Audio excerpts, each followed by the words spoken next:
CPI జాతీయ ప్రధాన కార్యదర్శిగా ఉన్ననాడు ఈ దేశ సమగ్రత కోసం లెఫ్ట్ పార్టీలన్నింటినీ ఐక్యం చేసి ప్రజాస్వామ్యాన్ని నిలబెట్టడం కోసం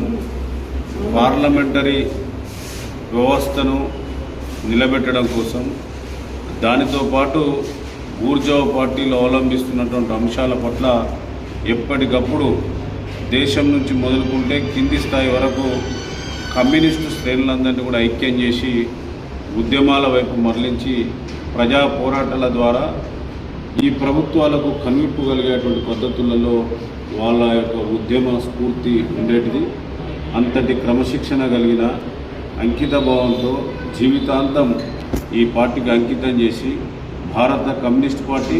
అట్లాగే ఎర్ర జెండాకు ప్రాముఖ్యతను తీసుకొచ్చినటువంటి ఏబి బర్ధన్ గారి యొక్క ఆశయాలను లక్ష్యాలను నిలబెట్టడం కోసం మంచిర్యాల జిల్లా సమితి పక్షాన యావత్తు ఈ దేశంలో ఉన్నటువంటి కమ్యూనిస్టు శ్రేణులందరం కూడా ఐక్యంగా పనిచేసి వారికి ఘనమైనటువంటి నివాళులు అర్పించడమే మన నిబద్ధతను ప్రదర్శించిన పద్ధతులలో ఉండాలని చెప్పి సందర్భంగా